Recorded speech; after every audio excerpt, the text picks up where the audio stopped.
Amis téléspectateurs, rebonjour pour beaucoup et bonjour à ceux qui viennent donc de nous rejoindre. On était là depuis 9h, c'est la matinale politique spéciale, parce qu'à événement spécial bien évidemment, E-Télé ne manque pas d'augmenter un peu de sel à tout ce que nous avons comme timing en matière de politique. Depuis 9h donc, comme je le disais, nous étions ensemble et là, c'était normalement le temps du journal, mais comme nous l'avons dit, c'est un événement spécial. Donc, le timing aussi est spécial. Là, nous installons notre consultant politique après 3 plateaux. Rappelez que Amoussa Raimi a ouvert le bal à 9h. Fred Ouenou est passé à 10h. Ousmane Batakoubat, encore là, à l'instant que vous avez suivi. Et Agapit Napoléon Maforican est déjà là. Bonjour à vous.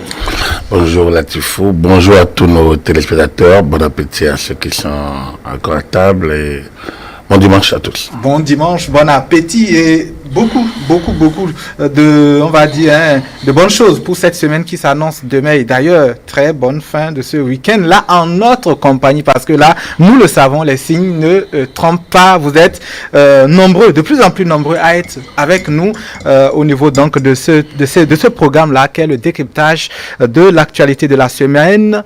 Spécial aujourd'hui parce que là, nous allons poursuivre avec votre regard sur ces jours-là qui ont meublé quand même la conférence des forces vives de la nation, sans oublier aussi de faire un petit, on va dire, résumé des plateaux qui nous ont précédé. Tout ceci, on va le faire, mais on commence par là où on s'était quitté vendredi, à savoir les clarifications de Mathieu Kérékou, clarifications qui devraient quand même relancer normalement les travaux de la conférence des forces vives de la nation. C'était le jour 3. Alors, un mot sur le jour 4 et 5.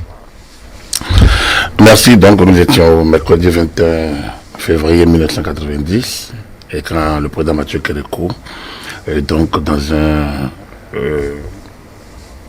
une sorte de grand oral, a répondu à 3 questions de la conférence, c'est-à-dire quelle sera l'issue des décisions de la conférence. La conférence. Quelle structure va gérer l'après-conférence, enfin, ces décisions-là. Non, la question de la souveraineté. Est-ce que l'Assemblée nationale peut se proclamer, est-ce que la conférence nationale peut se proclamer constituante ou proclamer sa souveraineté pour qu'il soit sûr de l'application des décisions. Et ensuite, les organes de transition. Est-ce que c'est le PPB qui va assurer la transition ou autre organe? Le président Mathieu Kérékou a apporté les réponses à ces différentes questions et de l'essentiel de ce qu'il a dit, à ce résumé, vous pouvez tout faire, mais ne me demandez pas d'émission. Et il est clair là-dessus. C'est vrai que notre constitution est inopérante aujourd'hui, mais c'est ces instances légitimes ils ont réuni pour prendre une décision. Et vous n'avez pas nié la convocation, en fait. Et donc, puisque c'est ces instances légitimes qui se sont retrouvées pour prendre la décision des 6 et 7 décembre, même si elle est inopérante, nous sommes là. L'État n'est pas failli, l'État vit. Cette constitution ne peut plus être appliquée à l'État. C'est pour ça qu'il faut, bien que la conférence nationale débouche sur une charte d'union nationale qui va servir de base à la réalisation du code. Donc, la question de la caducité ou non de la loi fondamentale, selon Mathieu Kérékou, ne se posait pas dans la mesure où il y a un président il y a le pouvoir, il y a un gouvernement qui est en place. Et le gouvernement peut gérer les affaires courantes jusqu'à ce que, après la conférence. Et donc, l'issue de la conférence doit donner un nouvel élan, une nouvelle légitimité aux autorités. Naturellement, Mathieu Kérékou ne prenait pas les autres pour des naïfs. Sachant bien qu'ils savent qu'il est affaibli, ils savent qu'il n'a plus derrière lui une constitution, ils savent que l'appareil politique n'était plus avec lui, ils savent que c'est un chef édenté, même général, qui était devant eux. Et donc, mais Mathieu Kérékou lui-même, le sachant, a pris cette disposition en disant oui, vous pouvez. Il a commencé par dire ne pensez pas que le gouvernement soit démissionnaire à la fin de vos travaux. Au même moment, il dit nous pouvons faire un remaniement ministériel. Ceux qui ont des petits papiers là, allez déposer ça au président. On peut même aller, il a dit on peut même aller à la fin à permettre à tout le monde de faire l'apprentissage. Ça veut dire quoi? L'apprentissage. Donc, vous pouvez venir autour de nous, Apprendre. mais surtout, n'envisagez pas notre démission. Il est allé plus loin après, mais on va rester là. Ça, c'est sa première apparition. L'intérêt de cette première apparition, c'est que les participants savent désormais qu'ils peuvent mettre en place un organe transitoire. Il peut prendre des initiatives. L'essentiel, il y a la ligne rouge. La démission. Ne demandez pas la démission du président de la République. Et ça, c'est quand même le minimum possible à demander. C'est le minimum à demander. Ils ont compris. Et donc, les jours 3, 4 et 5 se sont déroulés tranquillement. Le débat est toujours là. C'est plutôt les manœuvres qui ont commencé. Les manœuvres avant conférence, les regroupements de groupes, des camps, les contacts, les jeux, déjà post-conférence, le nouveau pouvoir. C'est donc les manœuvres pour le nouveau pouvoir, pour la conquête du nouveau pouvoir. Du pouvoir. Alors même que la conférence n'a pas fini. Non. On calculait en la faisant. Mais justement, il faut bien mettre en place une transition. Et la mise en place de la transition est une nouvelle vision. C'est un nouveau départ, si on peut parler ainsi. Donc, les groupes ont retrouvé leur réflexe d'antan, leur naturel. N'oublions pas, comme je vous l'ai dit, il y en a qui ont bien préparé cette conférence, qui ont poursuivi. Qui va être le prochain Premier ministre? Puisque quelqu'un ne doit pas partir. Puis il a dit, il ne va pas partir là-bas. Comment l'encercler? Enfin, comment l'embrigader? Comment le laisser là et diriger? C'était ça, l'attente des gens. Comment, sans le toucher, laisser le totem, même le contourner pour gérer le pouvoir. C'était ça, l'attente. Et donc, les manœuvres dans tous les sens. Alors, il y a un homme désemparé. Parce qu'il voit s'éloigner progressivement une heure d'ambition. Un temps. Peut-être qu'il lui était dévoué à Dylan Bédi. Déjà, ces jours 4 et 5, il voit les choses se compliquer. Depuis le premier jour. Ah, déjà. Parce qu'il est perçu comme l'homme de la France, l'homme du replâtrage. Je vous l'ai dit depuis. Il y a quand même cette double vision-là, une vision contre l'organisation interne de Pierre PB, et puis contre, on va dire, les impérialistes. Oui. Non. Oui et non. En réalité, en 89, il n'y avait plus Pierre PB, il n'y avait plus impérialiste. On est déjà allé au fond. Si on a eu la conférence, c'est justement parce qu'il y avait un certain nombre, entre autres, un certain nombre de conditionnalités des incidents de Bretton Woods, dont l'ouverture du système, dont la libéralisation du régime. Donc, impérialiste, ça n'existait plus. Ouais. Mais comme je vous l'ai dit, la France n'a jamais lâché le Bénin. Que ce soit des liens étroits ou des liens distendus quand même, la coopération bilatérale entre la France et le Bénin n'a jamais failli. Et même sous le PPB, ça a été toujours regardé. Il y a des frictions, mais jamais la cassure. Ensuite, la France, à travers l'ambassadeur Azaïs, a suivi de très près cette situation. C'était sous la présidence de Michel Rocard, qui était Premier ministre français, sous François Mitterrand. Donc, connaissant le social-démocrate Rocard, c'est pas l'interventionnisme dans les capitales, dans les noms, mais la France n'a pas encore tourné doit l'Afrique réellement comme aujourd'hui sous Macron, où c'est quand même assez perceptible que le premier souci de Macron, c'est pas l'Afrique. Voilà, donc il y avait encore ce regard paternaliste d'un François Mitterrand féodal, enfin président un peu de ce type, bon papa qui regarde un peu les enfants qui s'amusaient parfois brutalement et puis il tape du poing sur la table, un peu ça. Donc, je pense que c'est Jacques Pelletier qui devrait être ministre de la coopération, c'est le temps des ministres de la coopération qui était un peu le monsieur Afrique. Voilà, donc, oui, la France, analysant la situation, sans doute a peut-être estimé de manière officieuse que la maître Dylan Bédi, un ancien opposant, condamné à mort, vivant en exil, peut bien jouer le jeu de transition et d'alternative. Et donc, il y en a qui ne voulaient pas ça. Parce que justement, comme je l'ai dit, c'est des jeux de pouvoir. N'oublions pas que c'est des contrôles de pouvoir. Et le Dahomey devenu Bénin, ça n'a jamais changé. On est ensemble pour dénoncer celui qui a le pouvoir. Mais quand il faut prendre le pouvoir, personne n'arrive à se retrouver. Vous avez les élections au Togo, comme ce fut au Cameroun il y a 30 ans. Comme toujours. Alors aujourd'hui, au Togo, on dit il faut, il faut, ça pouvoir clarifier. Mais quand il faut faire front, personne. Chacun veut aller de son côté. C'est la même chose. Donc, du coup, Adam Bézi stigmatisé comme à tort ou à raison. Lui-même le dira un jour peut-être, à tort ou à raison, je ne sais pas s'il l'a écrit dans ses mémoires, à tort ou à raison. Donc, Albert Tévoudré en voulait. Mais là également, il marchait sur les yeux. Donc, il y avait des clans, il y avait des groupes autour d'eux. Et naturellement, il était force au globe.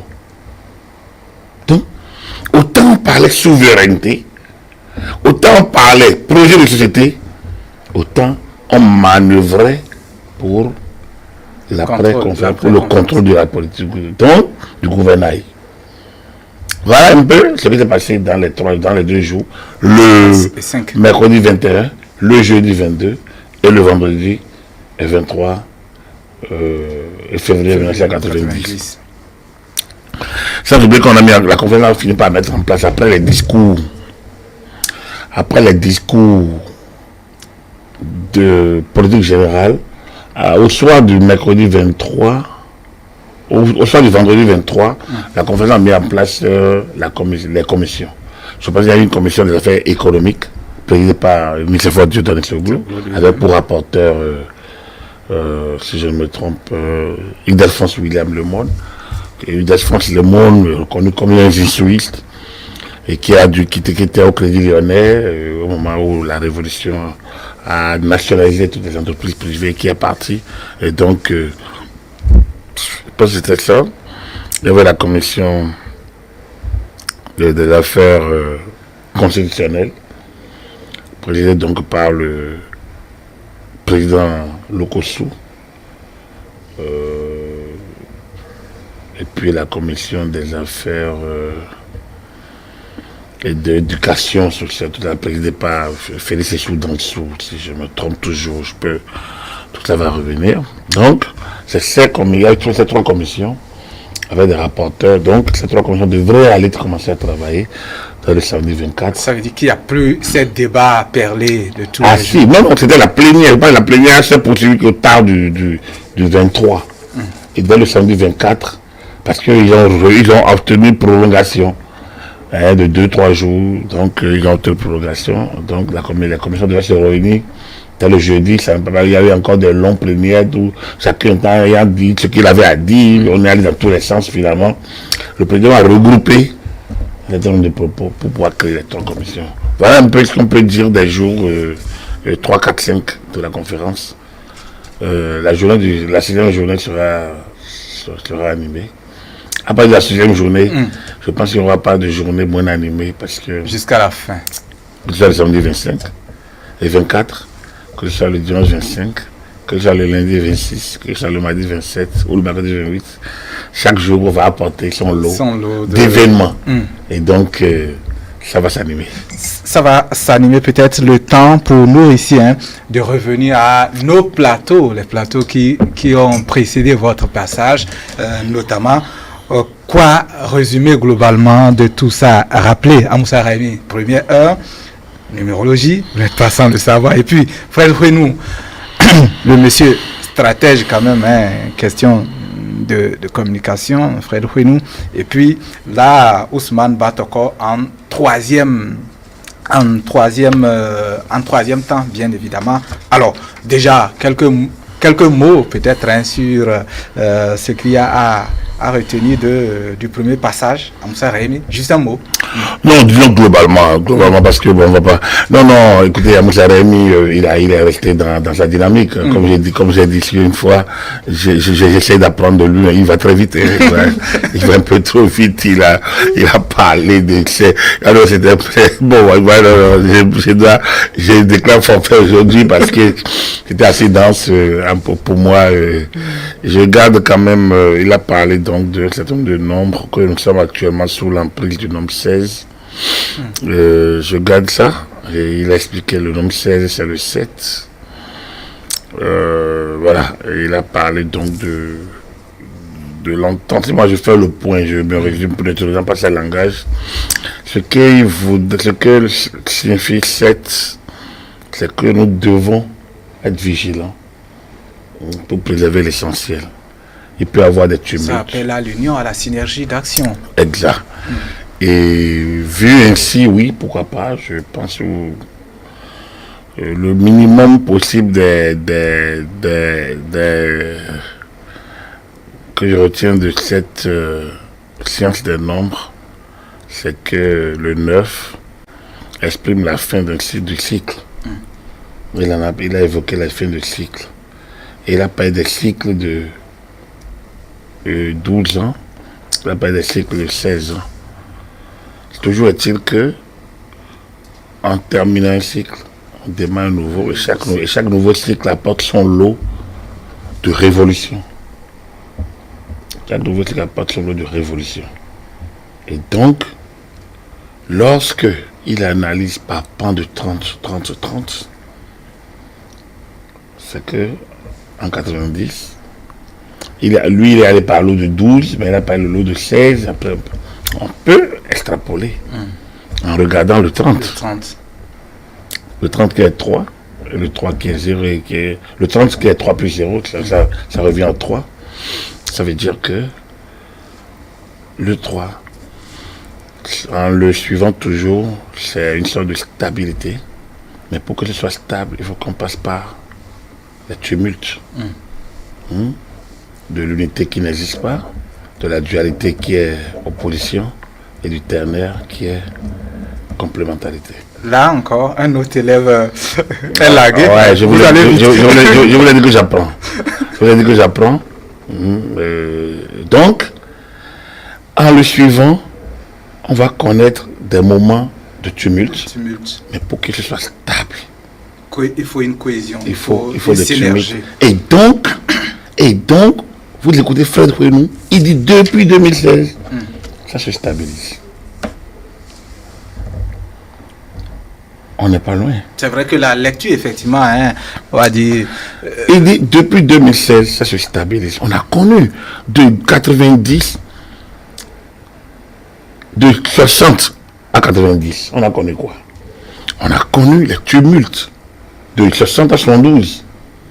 7 ou 8 coups d'État, 6 coups d'État. Parce que les gens ne savent pas d'où on est venu.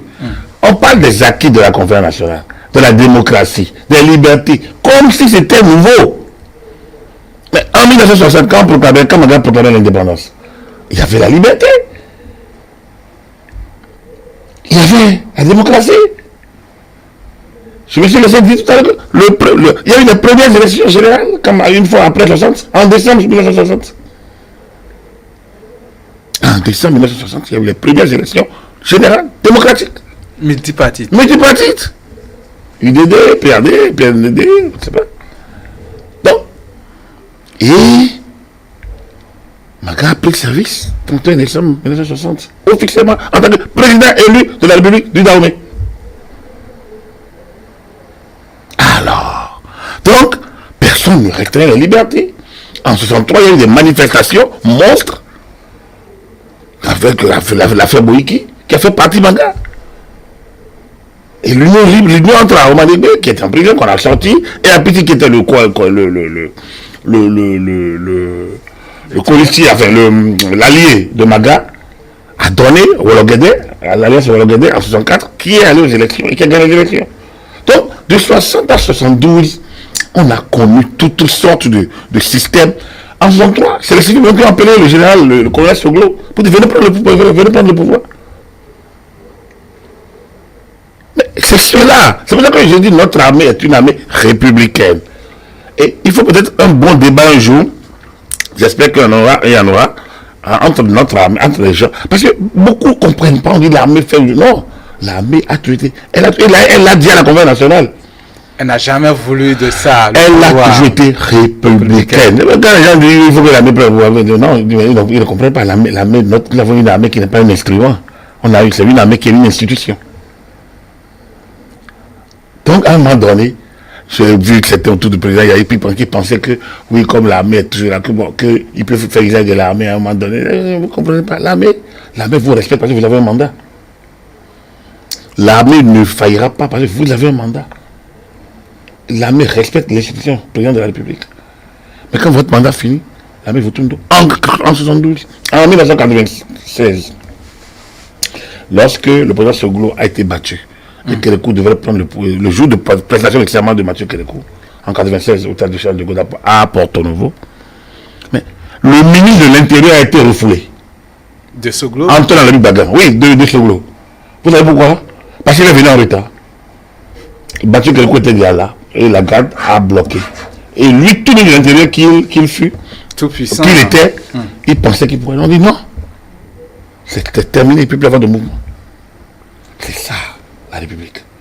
Donc, c'était une digression. Donc, de 60 à 72, il y a eu ces libertés la liberté là, dans une manière, tout ça. Enfin, personne n'a. C'est le régime qui se relayaient avec la pagaille totale que ça. Donc, une illisibilité totale de là où on allait, absence de boussole, absence de logique, absence de discipline, absence de projet de société, absence de vision, absence d'avenir. Quelquefois, la révolution appelait ça des régimes de démission nationale. Je l'approuve. Démission nationale. Absolument. Bien, donc, la révolution est arrivée. Donc, dualité, la révolution vient en 72. En tout cas, Mathieu Kérékou prend le pouvoir en 1972 et proclame la révolution. Il s'appuie sur les jeunes et leur mouvement. Eux se démarquent des anciens, mais ça chope sur la conduite à tenir. On soutient stratégiquement, donc en arrière, sans participer, ou on participe pour mieux contrôler. On s'engage directement. On s'engage. Bon, ils n'ont pas pu s'entendre. Un clan assez entendre a pu prendre le dessus. On proclame le marxisme-léninisme. L'autre clan se fâche. On pique dans son camp. Pioche.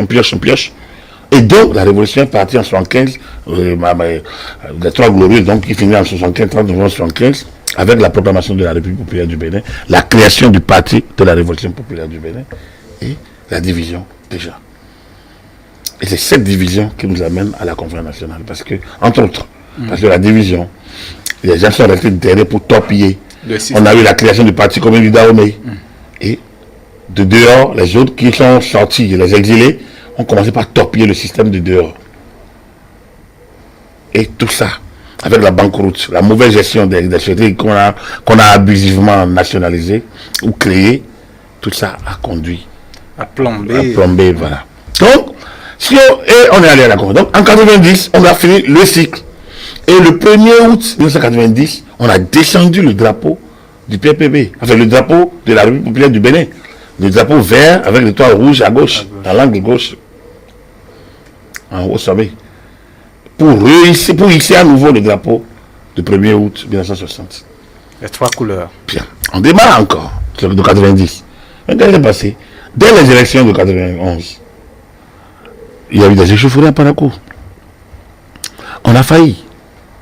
Il y a eu les manifestations, il y a eu la Tabor. Il y a eu le sous-préfet qui a disparu. Il y a eu les errements du régime Soglo. Avec tout ce que ça avait de troublant à la sécurité publique.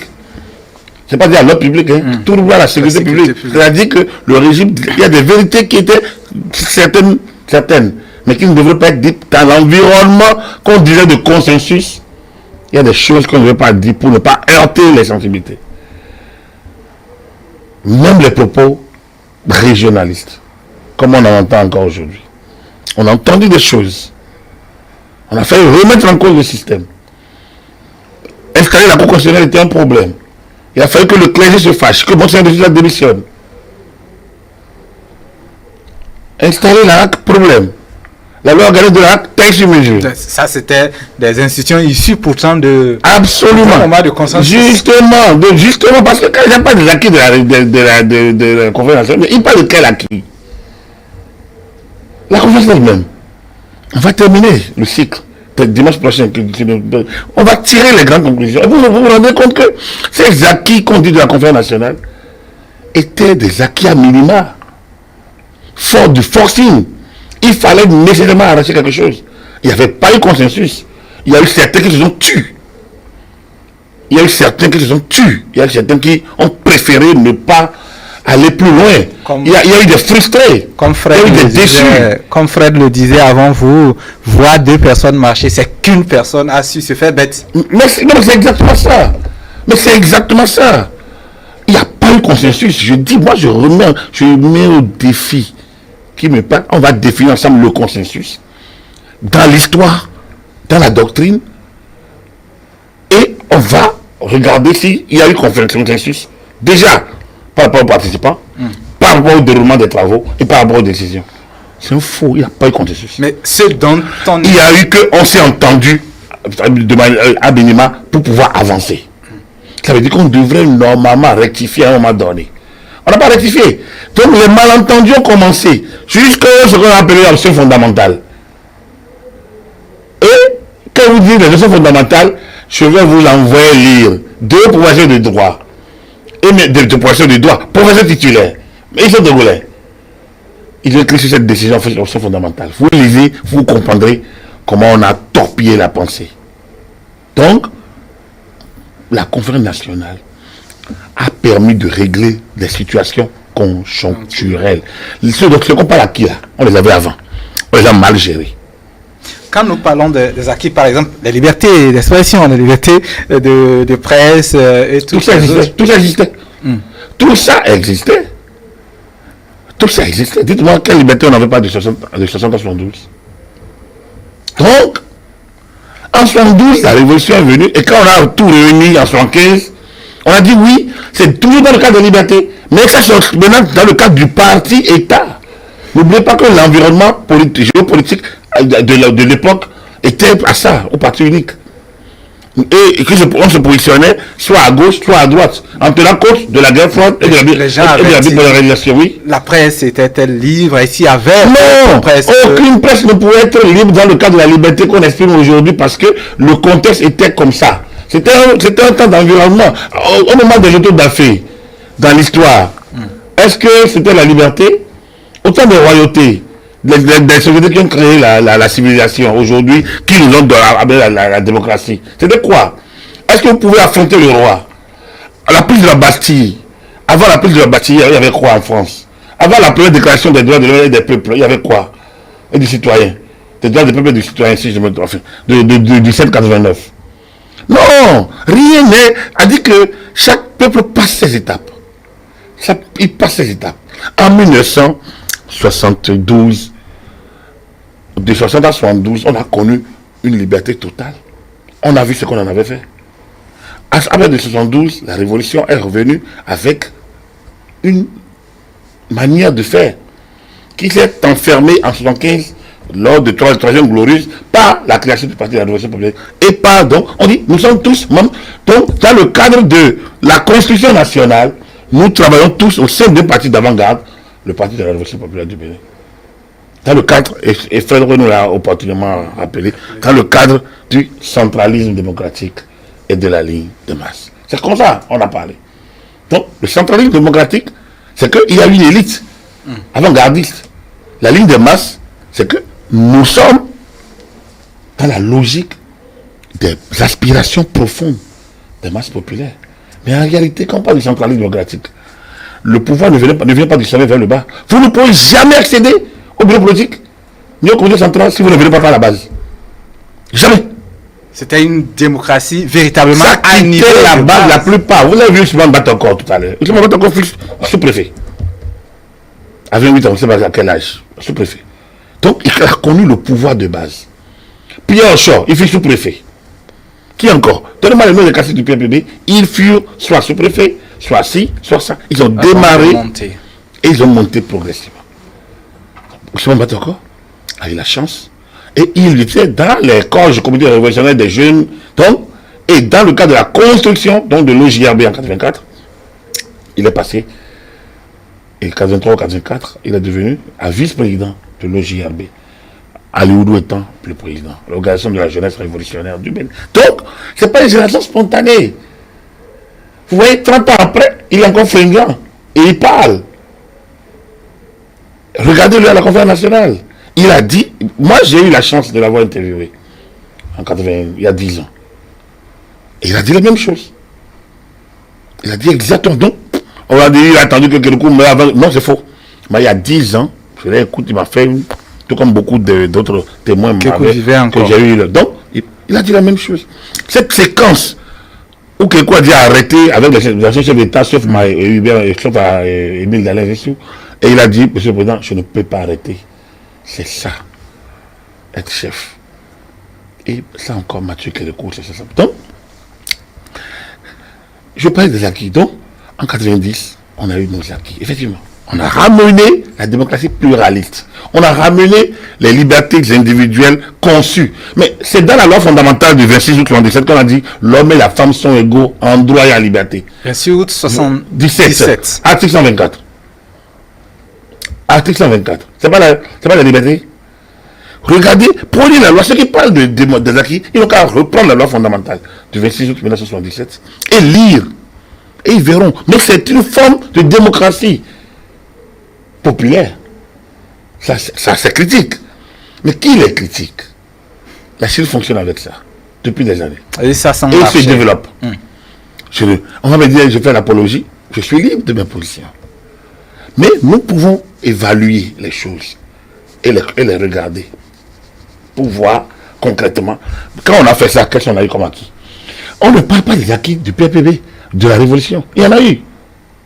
Les acquis de la révolution, il y en a eu. Pourquoi on ne parle pas des acquis des 12 premières années de notre indépendance? Il n'y en a pas eu. Il n'y en a pas eu. Ou alors, enfin, on peut les chercher. Le port, avec Maga, les 3 ans de Maga, qui nous ont permis d'avoir quelques... Oui, l'année de Aoumadi en 71 pour avoir l'Université nationale du Daoué. Et puis quoi encore? Donc, posons-nous les vrais débats. On a encore... Le chef d'État nous a relié les 2 périodes. 30 ans de la conférence nationale, 60 ans. Posons. Je dis, ceux qui ont envie de débat viennent ici. Et on organise les débats. Et chacun va s'écouter. Argument contre argument. Il n'y a pas de faire des incantations. Il faut argumenter.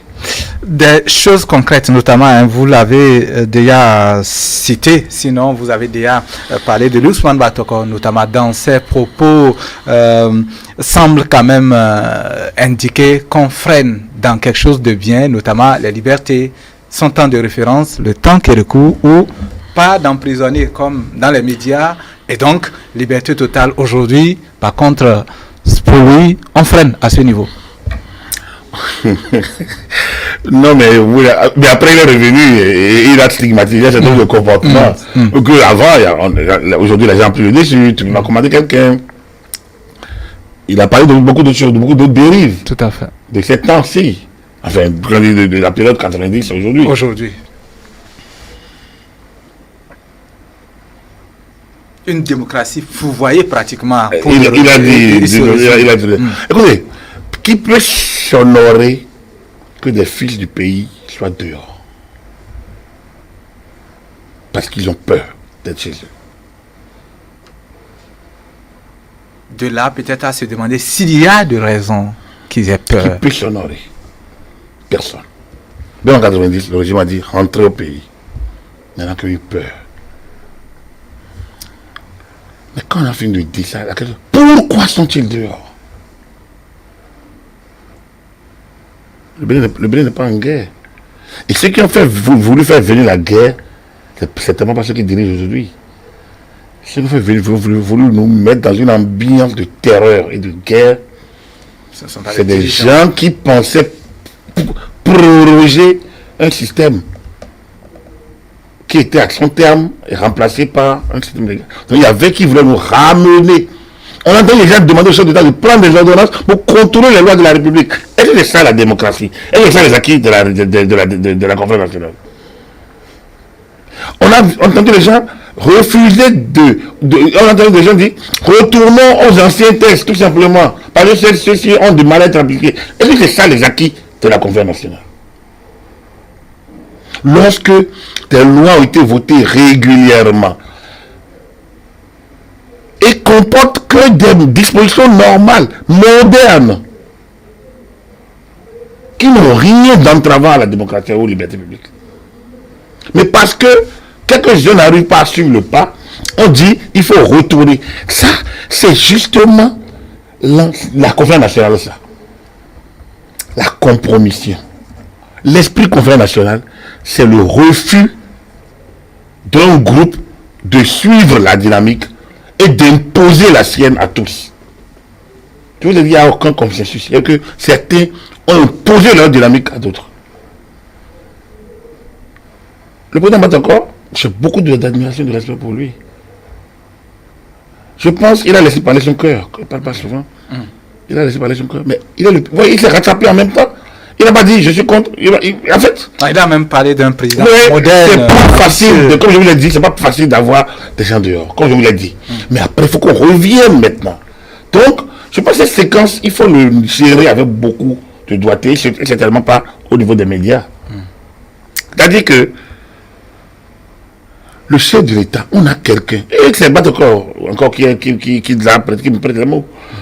Ce qu'il a dit le chef de l'État aujourd'hui, c'est exactement ça. Lui, il est plus âgé que Patrice Talon, sans doute. Il peut le tutoyer, il peut lui parler. Moi, je suis d'une génération, je ne suis pas à son âge, et je n'ai pas la chance de le connaître. Moi, je ne peux pas lui parler, que peut-être que par ses canaux. Mais nous disons la même chose de lui. Alors, quand on a fait ce diagnostic d'ensemble, alors il faut se demander pourquoi les gens sont dehors. Mon grand frère Jonathan Gaucho est dehors parce qu'il fuit la justice. On l'a convoqué dans un dossier. Il n'a pas raison. Ancien ministre de la Justice, ça me pose un problème. Je l'ai écouté dans un débat où il a siphonné toutes nos institutions. Moi, j'ai beaucoup de respect également pour lui. Et quand il était aux affaires, il fait partie des gens qui, quand même, avaient de la modération. Il est parti parce qu'il avait un dossier. Ensuite, le grand frère Javon.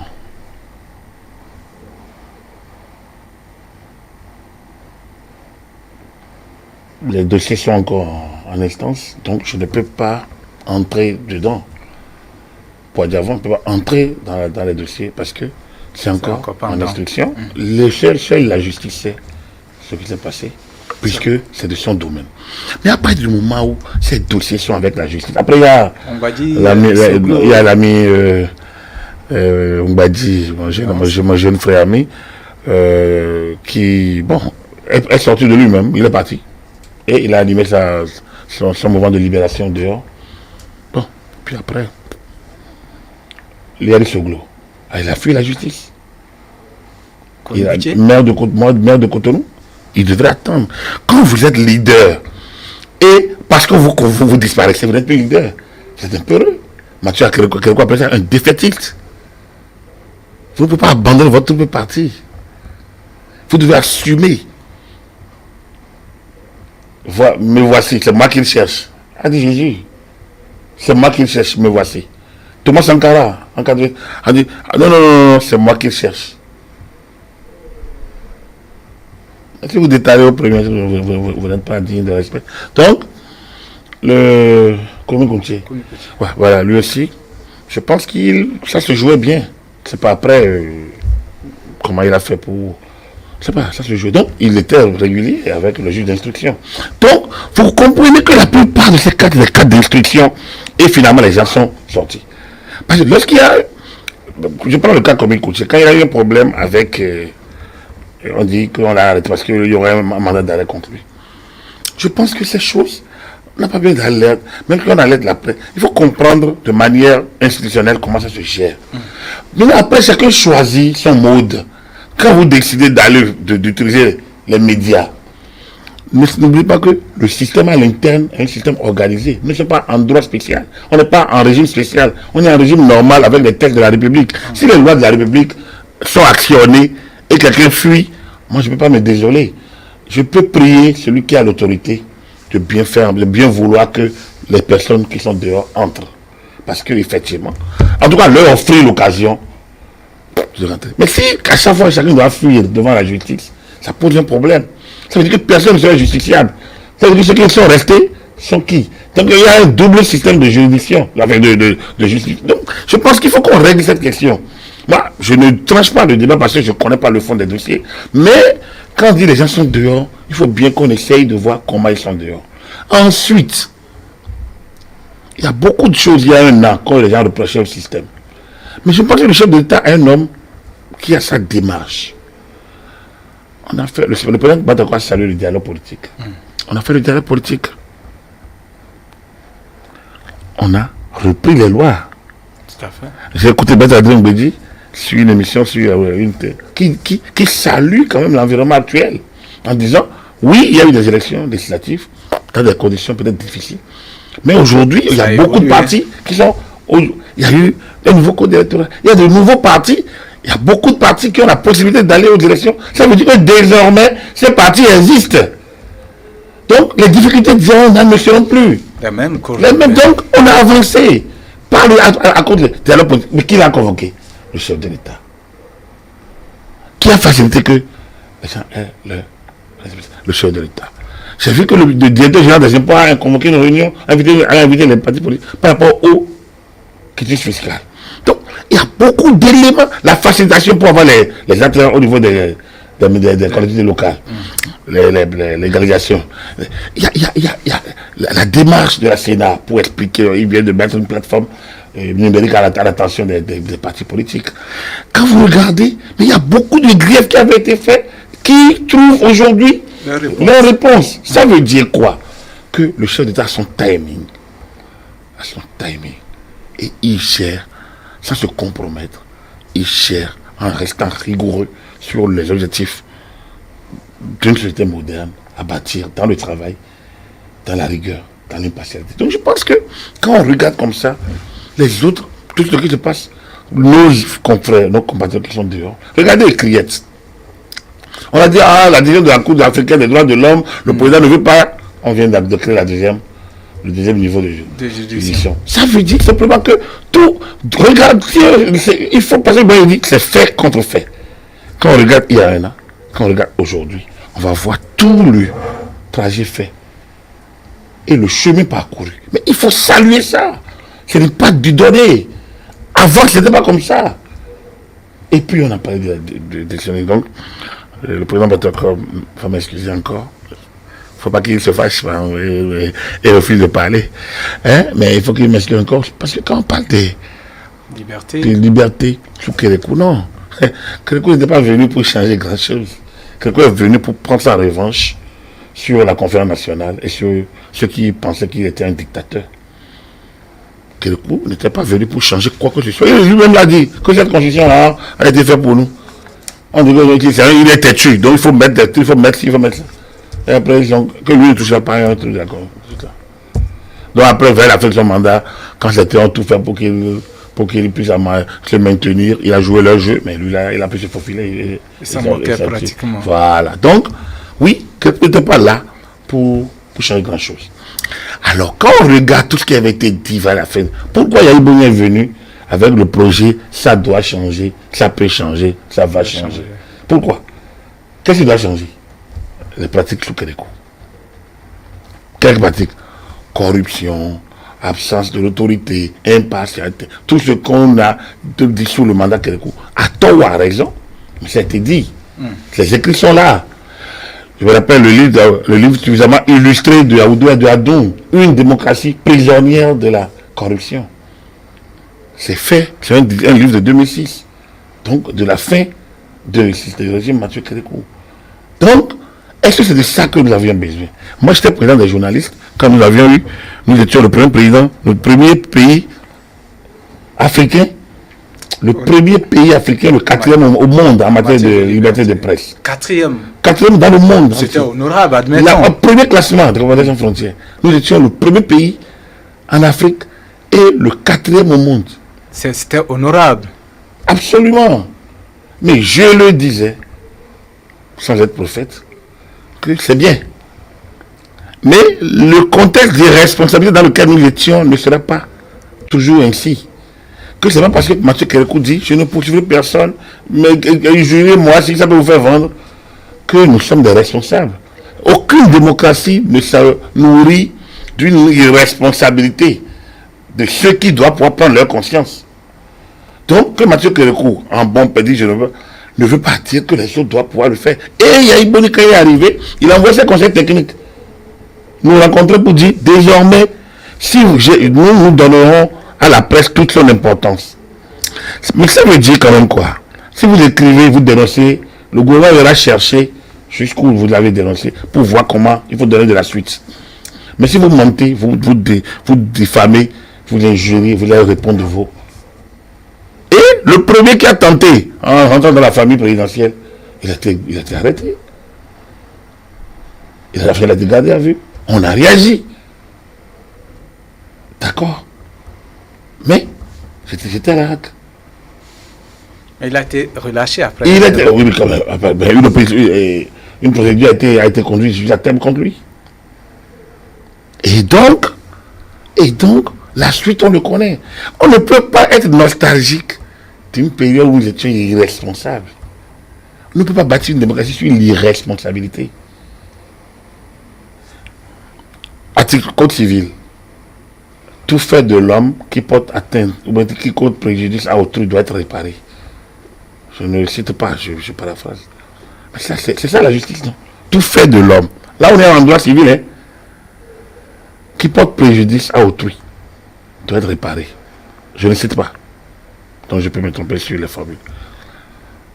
Dès lors qu'on vous dit venez réparer le tort que vous avez créé à autrui et vous disparaissez, ce n'est pas ça. Lorsqu'on vous dit, vous m'avez diffamé, venez répondre de ça, vous devrez pouvoir répondre. C'est pas ça. L'ensemble de liberté. Mais sauf que quand cet étau-là plane sur la tête des journalistes, ça peut freiner la liberté. Et même que parfois, on va dire... Je refuse aucun étau, je refuse cela, aucun étau ne plane sur la tête de personne. Si je conduis, mais l'étau plane sur ma tête, que mon frère lâche, et que je fasse une maître involontaire, comment on appelle ça? C'est ça, non? Oui. Maître involontaire. Enfin. Donc, que je tue quelqu'un. Et mon frère qui a lâché. C'est un étau. Ou bien. Et l'étau, c'est comme je sois un peu distrait et que le feu passe au rouge et que la police m'arrête contravention. L'étau, c'est que j'oublie que mes pièces n'ont pas été... que je dois renouveler mon assurance. Le taux, c'est que je ne paye pas la TVM. N'est-ce pas? Si je suis étudiant, le taux, c'est que je n'apprends pas mes leçons pour aller composer. Le taux, c'est que alors, à chaque position, si vous êtes médecin, le taux, c'est que vous puissiez opérer en oubliant un élément. Ça crée une situation de dommage à autrui. C'est un mauvais diagnostic.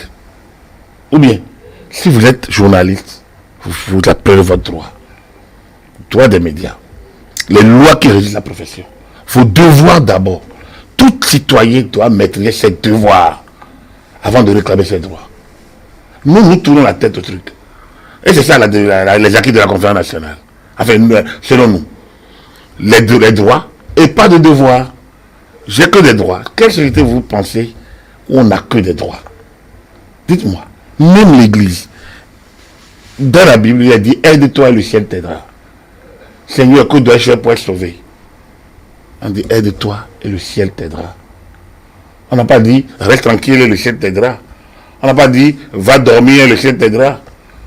L'oisiveté est un mal et la paresse en plus. Donc, Lorsque vous ne voulez pas être responsable, vous cessez d'être un citoyen sérieux. Et donc, on ne vous prend pas au sérieux. Vous comprenez? Donc, pour moi, il n'y a pas d'étau qui plane sur quelque tête que ce soit. La loi, c'est la loi. Le principe, je l'ai redit plusieurs fois, ce n'est pas inventé au Bénin. Durales, sedles. C'est en latin. Et ça veut dire, la loi est dure, mais c'est la loi. C'est un principe éminemment démocratique. Est-ce que cette notion de responsabilité, parfois quand même, ne peut pas, on va dire, freiner les élans des gens de fouiller? Ça fait partie des contraintes sociologiques, des pesanteurs sociologiques à l'exercice de la liberté de presse. Mais c'est que bien évidemment. Que je choisis quel type de liberté il veut exercer. Soit je fonce et je subis la rigueur de la loi. Et puis la société me venge. Le choix. Vous savez, les révolutions sont faites par qui? Les révolutions. En 89, c'est bien, on a écouté beaucoup, mais je dis, on n'a pas écouté les communistes. Pour moi, le PCB devrait, PCD, les risques ont été pris par eux. Mais ils ont leur mode de fonctionnement. Les risques ont été pris par eux. Mais les gains, c'était pas eux. Les gains, c'est les autres. C'est beaucoup qui sont restés à l'extérieur, qui se la sont coulés douces, qui sont rentrés et qui ont pris les responsabilités. Les gains, c'est ceux qui se sont tués sur la révolution. Ils n'étaient pas engagés, ils étaient des fonctionnaires, ils jouaient leur rôle, et ils ont pris les responsabilités. C'est ceux qu'on n'a pas vus en train de marcher. C'est ceux qui n'ont pas exposé leur poitrine au bal en 89. C'est eux qui ont pris les responsabilités en 90. Alors, vous parlez de quoi? Il faut qu'on se regarde, qu'on se dise des vérités. Donc, quand j'ai dit tout ça, donc je comprends le président Batoko entièrement, ce qu'il dit, je le comprends. Et comme c'est un homme de rigueur et de sérieux, enfin, c'est un homme de rigueur, il est cartésien, quand vous l'écoutez dans ça, il a dit, et en même temps, il a montré, donc il a juste à poser, pour dire, je n'ignore pas ça, mais je ne souhaiterais pas. Donc, moi je le comprends entièrement. Et il a parlé au chef de l'État. Si vous le comprenez, ils ont d'autres canaux pour se parler. Pour se parler. Donc, et les utiliser. Mais j'avais un comment. Moi, j'analyse ce qu'il a dit. Et je me dis, oui, il a raison. Mais il faut qu'on se pose la question. Pourquoi ils sont dehors? À savoir que si vous le comprenez et que vous appelez à se poser la question, c'est qu'on tire la conclusion selon laquelle il y a des possibilités aujourd'hui de ne pas avoir un journaliste en prison. Il y a des possibilités. Oui, du fait du journalisme lui-même. Du fait de la responsabilité sociale, la responsabilité du citoyen tout court. Parce que le problème est simple. Est-ce que Agapit Napoléon Maforika, il est qui ici? Il est consultant politique, n'est-ce pas? À l'instant. Mais quand l'émission est terminée, il est directeur de la télévision, n'est-ce pas? Est-ce que le directeur de la télévision se mélange au consultant politique? Le consultant politique ne peut pas signer les actes. Très bien. Et le directeur de la télévision ne peut pas consulter. Et vous ne pouvez pas poser des questions comme ça au directeur, n'est-ce pas? Vous venez poser vos problèmes. Donc il a une charge administrative, n'est-ce pas? Et là maintenant, c'est vous qui posez la question, n'est-ce pas? Très bien. Nous changeons de... Un journaliste doit avoir cette preuve, premier élément. Deuxième chose, lorsque j'agis en citoyen, lorsque je suis journaliste, et je fais... J'exerce mes tâches, si vous voulez. Dans ma vie citoyenne, je commets des fautes, je ne suis plus journaliste. À dissocier donc l'homme journaliste au bureau. Du citoyen. Non, le journalisme est protégé par un certain nombre de règles. Mais il y en a qui ne font pas de journalisme. Si je fais de la com, ce n'est plus d'abord le journalisme. Si je fais le mouvement, parce que quand on dit la liberté d'expression, ce n'est pas la liberté de presse. La liberté d'expression est large. Tout à fait. Tout citoyen utilise sa liberté d'expression. La liberté d'aller et de venir. La liberté d'association. La liberté de réunion. Ça, c'est l'article 23 de notre Constitution. Mais la liberté de presse, c'est l'article 24. Alors, la liberté de presse, elle est protégée par la haute autorité de la communication dans les conditions fixées par la loi. Et la loi dit que cette liberté est limitée dans les conditions ci-après Et vous regardez dans les conditions limitatives le respect de la dignité de la personne humaine, le respect de l'ordre public, les nécessités de défense, l'enfance et l'adolescence. Tout ça sont des éléments limitatifs de la liberté d'expression, de la liberté de presse. Les éléments où s'arrête cette liberté de la presse. Exactement. Ça, c'est dans la loi organique de 92. 92. Dans la loi organique 92-021, je peux me tromper, du 21 août 92.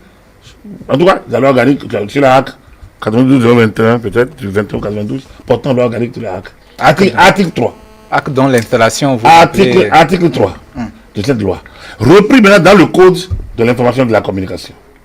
Cette expression est dans le code, dans la loi 2015-07 du 20 mars 2015, portant code de l'information et de la communication.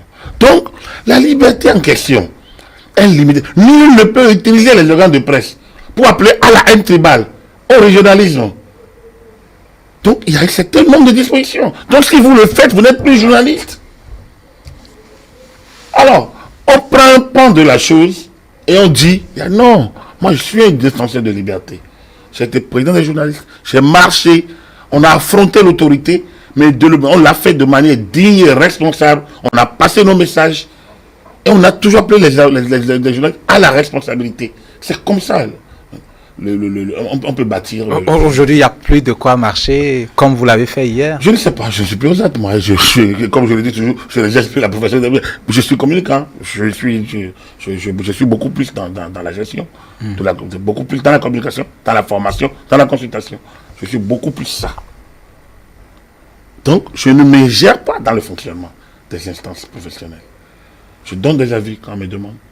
Alors, mais j'estime que, et comme je l'ai dit toujours, quand j'y étais, on a fait des états généraux de la presse paysanne. Nous avons uni les mouvements associatifs pour en avoir une fêtière des projets de médias, une fêtière. On l'a fait en toute responsabilité, avec l'aval des autorités politiques nationales, la HAC, le gouvernement. Parce que nous étions crédibles. Nous étions crédibles, je le dis sans fausse modestie.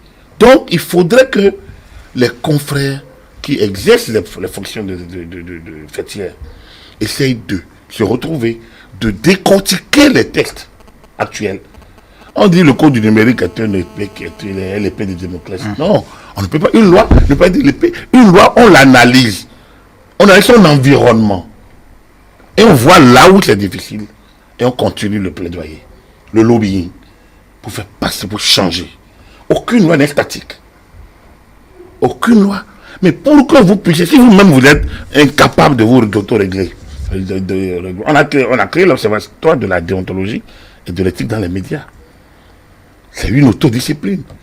Demandez au président de l'ODEM si on respecte le minimum, le code de déontologie. Donc, il y a beaucoup de choses à faire. Il y a beaucoup à faire. Donc, pour moi, on ne peut pas, disons, prendre cet élément pour ces éléments, ces petites situations, pour dire qu'il n'y a pas de liberté de presse au Bénin. Il y en a parce que les gens disent, je vois ceux qui critiquent le chef de l'État, il y en a ceux qui l'encensent. L'encens. Il y a les deux échos. Il y a toujours été comme ça. Cette dualité-là. Donc, j'entends, on ferme les organes de presse. Pour moi, le gouvernement n'a jamais fermé un organe de presse. Alors, c'est les instances qu'on a créées. La HAC a pris ses décisions selon ses lois. Et je vous l'ai dit, la liberté de presse est ne peut être limitée que dans les cas ci-après. L'exercice de la liberté évoquée peut être limité, peut connaître des limitations dans les cas ci-après. Et je vous l'ai dit, le respect de la dignité de la personne humaine. Le respect de l'ordre public. C'est pas moi qui dis, c'est dans la loi. C'est écrit. De 92. Personne n'a changé. Donc, on ne peut pas avoir des lois et dire on ne les applique pas. C'est pas ça la démocratie. Donc, moi je suis. Ouais, les mathématiciens, posons les problèmes, posons les équations, posons les inéquations, et maintenant cherchons les réponses. Posons les problèmes, posons les hypothèses. Nous, tout à l'heure, j'ai écouté quelqu'un parler des scientifiques. Des scientifiques. Ah oui, c'est Génoroé, c'est sur une chaîne, une autre chaîne, un stage Génoroé, un communiste, projet de mathématiques. Et tout à l'heure, il parlait, je l'ai écouté rapidement, et qui parlait de la logique. Et avec le professeur Zien, nous avons parlé aussi des mathématiques. Il faut qu'on aille un peu aux sciences et à la logique des sciences. Et on verra que notre raisonnement va commencer par être un peu plus logique. Parfois, vous entendez des gens, même agrégés, mais ils parlent, ils font des postulats et des affirmations qui ne reposent sur rien de logique. C'est leur acception. Ils n'ont qu'à dire, oui, je parle à mon nom. D'accord? Donc, si je parle à mon nom, c'est différent que si je parle au nom de la science. De la science, voilà. Il y a les sciences pures et dures. Et puis il y a les autres sciences. De quoi on parle? Équation, hypothèse. Voilà l'hypothèse. Dans tel cas, quels sont les trucs possibles? Par rapport à l'option qui est dans la loi là. Voilà. Si la loi ne débouche pas ça, on dit qu'on a l'habitude, en principe, on ne doit pas. Non, on ne doit pas là. Mais ça, chacun peut faire sa loi. Donc, pour qu'on se ramène un peu à tout ça, les acquis de la conférence nationale, c'est qu'il y a un gros malentendu. C'est là que je vais en venir. Il y a un gros malentendu dans ces acquis-là. Ces prétendus acquis. Et donc, c'est ce malentendu qu'il faut régler. D'abord, et vous allez voir que les errements de 30 ans sont responsables, sont dus à ces malentendus sur les acquis. Et c'est cette démarche que le président Talon semble amorcer depuis sa sortie, le jour même du trentenaire, le démarrage des travaux, était... Je pense qu'il faut qu'avec le recul, les gens comprennent sa sortie. Ils se rendront compte que oui, le président Talon s'est ancré plutôt, pas dans le bavardage, mais dans une dynamique de rectifier, de remettre les choses à l'endroit et de nous montrer le bon chemin d'un peuple qui a vaincu la fatalité, c'est-à-dire le chemin du travail, le chemin de l'abnégation, le chemin de la rigueur, le chemin de la lutte contre l'impunité et la corruption. C'est ça. On ne peut pas ne pas apprendre le patriotisme à nos enfants, à la nouvelle génération. On ne peut pas ne pas leur apprendre le travail, le sens du travail. Et c'est ça, les vrais acquis devraient être ça. Il y a depuis 30 ans, on ne les a pas promus, on ne les a pas mis. C'est ces acquis-là, le travail, le patriotisme devait être érigé en principe, à valeur constitutionnelle, au lieu du consensus. Le travail. Parce qu'il n'y a pas eu de consensus en 90, je le dis. Il y a eu des cadets qui se sont tués pour que d'autres, pour sauver la patrie, pour sauver l'État, pour sauver parce qu'ils avaient le dos au mur, ou bien ils n'étaient pas en position de force. C'est pas leur silence ne vaut pas consensus. Et ils sont revenus, quand Mathieu Kérékou est revenu après pour dire, oui, nous, on a cru que c'était ça, mais nous, on les a vus. Il faut qu'on relise les discours de Kérékou après 96, quand il est revenu, pour voir qu'il n'y avait pas consensus. Donc, mais il y a eu que, on s'est entendu pour avancer. Et au fur et à mesure, il y avait des crises. Parce qu'il y avait tellement de malentendus, des non-dits, jusqu'à cette affaire de l'option fondamentale. Ça, c'était la totale. Mais, aujourd'hui, nous repartons sur de nouvelles bases, avec un président moderne. Regardez, la vraie conférence, et puis là, je finirai par là, la vraie conférence pour moi, ça a démarré depuis les réformes Talon.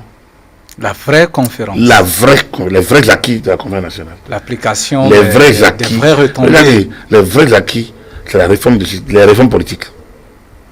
C'est la lutte contre l'impunité. C'est une justice, aujourd'hui, qui se met progressivement en place. Une institution de justice. Il y en avait. Les hommes sont bien qualifiés, ils sont bien. Mais l'environnement de travail n'est pas. Aujourd'hui, ça se met en place. On ne peut pas dire que c'est encore terminé, mais ça se met en place. Tribunal de commerce, chambre administrative, Cour des comptes bientôt. Les médias se mettent en place. Aujourd'hui, on a les médias numériques. On a un code numérique. On a le citoyen journaliste.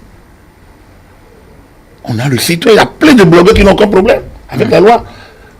Donc, contrairement, moi, je trouve que l'environnement est ouvert. Les vrais acquis de la conférence nationale, c'est depuis 3 ans. On les avait tentés, on a effleuré les tentatives sous la décennie Yahi. Et à chaque fois, on rebrousse chemin. Et depuis 3 ans, on avance. Et c'est les difficultés que certains, comme on est habitué à la compromission, certains estiment que, donc comme le président celui-ci dit, je ne veux pas me compromettre. Je ne veux pas vous suivre dans vos errances, dans vos absences d'objectifs. Moi, je ne veux pas... On dit, il a dit, s'il y a ça. Non, c'est plutôt, demain, ils vont le porter. Et c'est là que la jeunesse a un rôle à jouer, de suivre la ligne, d'écouter le chef de l'État et surtout de l'analyser au niveau des actions qui sont menées et conduites. Voilà les vrais acquis de la conférence nationale. On a encore une semaine. Hein? On a encore une semaine. Il y aura la souveraineté de la conférence, il y aura la désignation du Premier ministre, il y aura la restitution des travaux en commission. Et il y aura la clôture. Et d'ailleurs, revenir avec vous sur cette notion de consensus. Justement, d'une partie. Justement, ouais, il faut qu'on ouvre le débat sur le consensus en question de 90. Parce qu'il y a trop de mal donne là-dessus. Un gros malentendu. On ne peut pas. Un embellissement peut-être fait sciemment. Non, oui, à l'époque, disons que. Donc sur la transition déjà, les frictions sur la transition, les 3 ans, on n'a même pas fait 5 ans de consensus. Comme je vous l'ai dit. Donc bref, on ne va pas réouvrir le débat. C'est pour vous dire simplement que le Bénin va étonner le monde. C'est ça, je le dis. Kérékou l'a dit en 90. Je pense que je suis de ceux qui le pensent. Il me semble que Dieu nous envoie des hommes de lumière de temps en temps. On les a eu, on en a eu. On a eu le président Zinsou, il n'est pas resté. On a eu le président Kérékou, il en avait. Il avait de l'éclair, il avait de la lumière. On en a eu le président Soglo, à un moment donné. Le président Yahi, qui n'a pas su, peut-être un peu trop ébloui par la lumière. Et puis le président Talon, qui le gère avec beaucoup de doigté, beaucoup de clarté. Je pense beaucoup d'abnégation, beaucoup de générosité. Je pense de don de soi, se livre, se donne. Et ça, c'est pas pour faire plaisir, c'est qu'on le dit, on le redira demain. Parce que c'est ça, c'est de poser fait contre fait. Fait contre fait. Si quelqu'un n'est pas d'accord, il vient et on pose fait contre fait. On se rendra compte que de tout ce qu'on a connu, il y a celui qui, peut-être, ayant fait le point des autres, essaye de trouver le meilleur chemin pour nous. Vous êtes politique ou pas, je pense que suivre la ligne qu'il trace, ou alors proposer d'alternatives complémentaires, serait la meilleure chose qui peut nous arriver 30 ans après la conférence nationale. Merci à vous, notre consultant politique. Rappelez que vous êtes expert en gouvernance, expert électoral, consultant médias et communication. Chaque dimanche, on se retrouve ainsi pour décrypter l'actualité. Aujourd'hui, c'était un peu plus orienté vers le décryptage en partie de certains pans de cette conférence-là. Le décryptage des pans de la conférence ne s'arrête pas demain. On reprend du service en matinée déjà autour de 7 heures. Prenez le rendez-vous, bien évidemment, et cela entre dans le cadre de cette quinzaine que nous vivons depuis lundi dernier. Bonne suite de votre journée en notre compagnie. Le journal et même les partenaires vont suivre juste après nous.